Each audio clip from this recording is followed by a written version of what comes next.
കൊച്ചിയിൽ നിന്ന് കെ ഉമേഷ് കൂടെ ചേരുന്നുണ്ട്. സൗത്ത് റെയിൽവേ സ്റ്റേഷനിലേക്ക് ഡിവൈഎഫ്ഐ ജില്ലാ കമ്മിറ്റിയുടെ നേതൃത്വത്തിൽ വലിയ പ്രതിഷേധം സംഘടിപ്പിച്ചിരിക്കുകയാണ്. അവിടെ ദേശീയഗാനം ആലപിച്ചാണ് ഡിവൈഎഫ്ഐയുടെ പ്രതിഷേധം നടന്നത്. കെ ഉമേഷ് കൂടി ചേരുന്നുണ്ട്.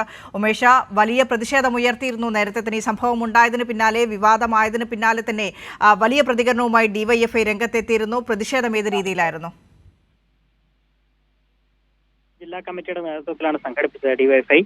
എറണാകുളത്ത് വന്ദേ ഭാരത് ട്രെയിനിന്റെ ഉദ്ഘാടനത്തിന്റെ ഭാഗമായി RSSന്റെ ഗണഗീതം ആലപിക്കുകയും അത് റെയിൽവേയുടെ ഔദ്യോഗിക പേജിലൂടെ പങ്കുവച്ച നടപടി ഭരണഘടനാ വിരുദ്ധം എന്നാണ് ഡിവൈഎഫ്ഐ ചൂണ്ടിക്കാണിക്കുന്നത്.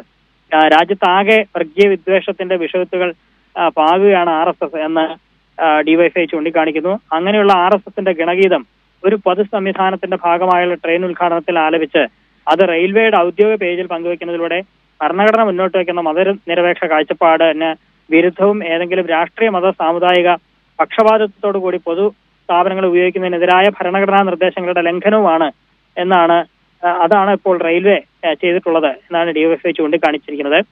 പൊതുസ്ഥാപനങ്ങൾ RSS വൽക്കരിക്കുന്ന കേന്ദ്ര സർക്കാരിന്റെ നടപടിയുടെ തുടർച്ചയാണ് ഇത്തരത്തിൽ RSSന്റെ ഈ ഗണഗീതം ഈ പൊതുപരിപാടിയിൽ ഉപയോഗിക്കുന്നതെന്നും ഡിവൈഎഫ്ഐ ചൂണ്ടിക്കാണിക്കുന്നു. മതനിരപേക്ഷതയും ഭരണഘടനയും അംഗീകരിക്കാത്ത RSSന് ഇത്തരത്തിൽ വെള്ളപൂശാനുള്ള ശ്രമങ്ങൾ ചെറുക്കപ്പെടുക തന്നെ വേണം എന്നാണ് ഡിവൈഎഫ്ഐ നേതാക്കൾ ചൂണ്ടിക്കാണിക്കുന്നത്. അതുകൊണ്ടാണ് ഇത്തരത്തിലൊരു പ്രതിഷേധം ഡിവൈഎഫ്ഐ ഇന്ന് എറണാകുളം സൗത്ത് റെയിൽവേ സ്റ്റേഷനിലേക്ക് സംഘടിപ്പിച്ചത്.